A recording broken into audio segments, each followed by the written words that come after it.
Panibagong araw na naman mga katambay. Isang araw ng Sabat na naman po at napakagandang araw ng Sabat. Tayo po ay magsisimba sa araw na ito kasama yung ating pamilya. At maganda po ang panahon, hindi masyadong malamig. Hindi nga po ako nag long sleeve dyan. Ayan, habang naghihintay po ng bus, kaway-kaway muna. At ayan, dumating na nga po yung bus. At ang kagandahan po dito sa stage, mga katambay, ay kahit gaano kalayo yung biyahe, malapit man o malayo, parehas lang yung pamasahe. $2 lang yung pamasahe namin from Greenfield hanggang Salinas. Sa Salinas po tayo magsisimba at nandun yung ating mga kapatiran naghihintay po sa atin. Ayan o, so habang naghihintay, shout out po muna tayo mga katambay. Unang-una sa listahan, Louie Nacario. Kumusta dyan katambay?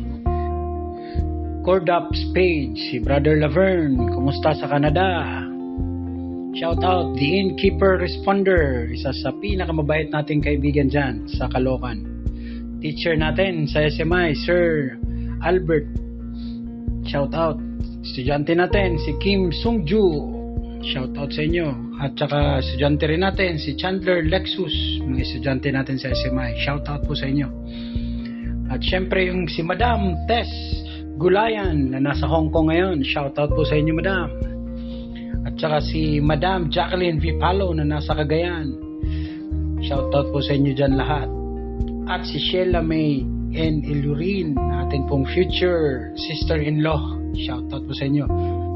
Kirk John, na ating pong best friend, shout out sa inyo. At saka si Angelo Apah, wash out Brad, kamusta kayo dyan? At syempre hindi pa huli, Madam Beth Estoya, kaibigan po natin na nasa Hong Kong. Maraming salamat mga katambay sa inyong suporta. Alam nyo po ay pagka nagko-comment kayo at naglalagay kayo ng inyong reaction dyan ay napapawi po yung ating lungkot dito sa stage. Kasi nga hindi naman to katulad sa Pilipinas na marami tayong tropa at nakakausap lagi-lagi at araw-araw.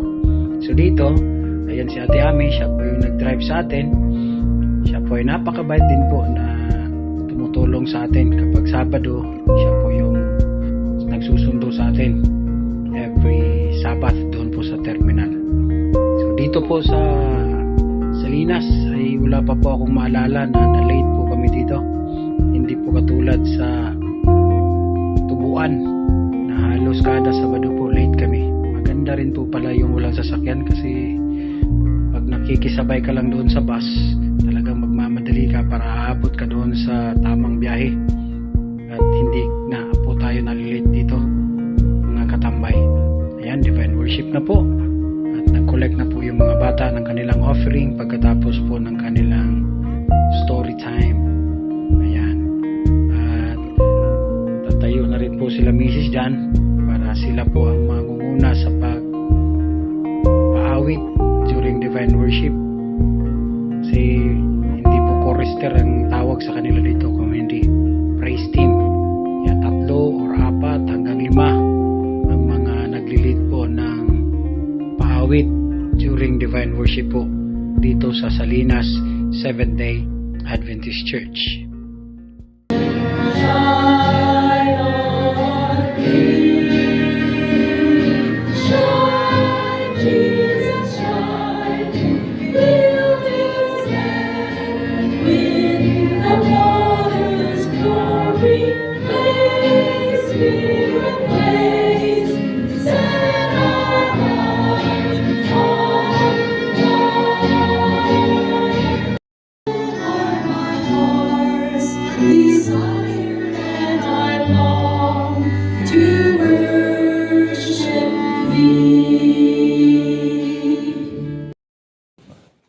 Thanksgiving, or giving thanks, is the way I'd like to phrase it this morning.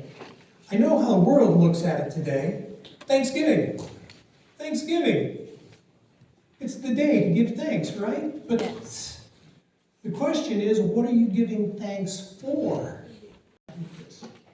There it is. We're going to read scripture from Psalms chapter 30.